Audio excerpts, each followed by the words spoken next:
Bonjour à toutes et à tous et merci d'être fidèles à notre rendez-vous de la méditation.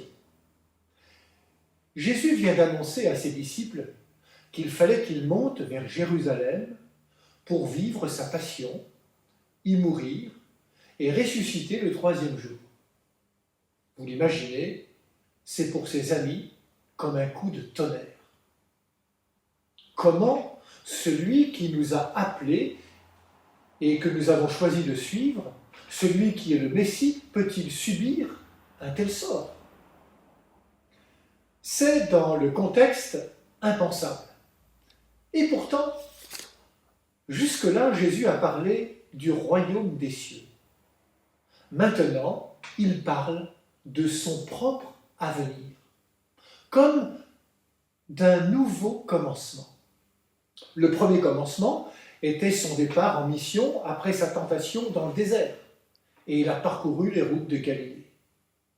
Et voici qu'aujourd'hui commence le second, sa montée vers Jérusalem.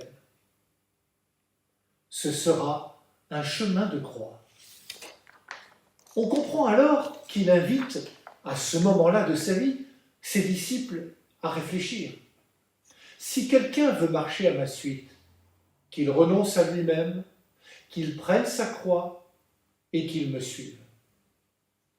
Il les met en face de la réalité. Être disciple de Jésus n'est pas un chemin facile et demande quelques aptitudes. La première, c'est la liberté.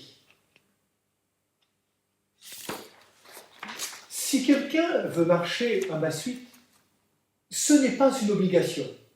Mais si quelqu'un veut marcher à ma suite, alors, s'il décide de me suivre, qu'il soit préparé, car le chemin sera rude et pas différent de celui du Maître. La condition essentielle, c'est de renoncer à soi-même. La vie du disciple est comme celle de son Maître, une vie donnée. C'est ce don de soi qui donne sa juste valeur à notre existence, nous dit l'Évangile. Donner sa vie, cela ne veut pas dire d'abord mourir pour, mais plutôt vivre pour. Regardons Jésus. Le don de sa vie ne commence pas au moment de son arrestation, ni, à plus forte raison, sur le calvaire. En Galilée, il se laisse manger par les foules, par les malades, par les miséreux, par les affamés de son époque. Sa mort est dans la trajectoire directe de toute sa vie. Et pour nous, il ne s'agit pas d'attendre les grandes circonstances où nous pourrons exercer notre générosité. Il s'agit de commencer. Commencer, c'est faire un pas vers Jésus, le premier de cordée, un pas pour le suivre, un pas vers les autres.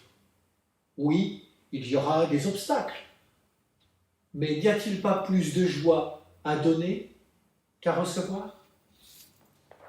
Aussi, je vous laisse avec cette parole du Père Varillon qui écrit dans l'humilité de Dieu: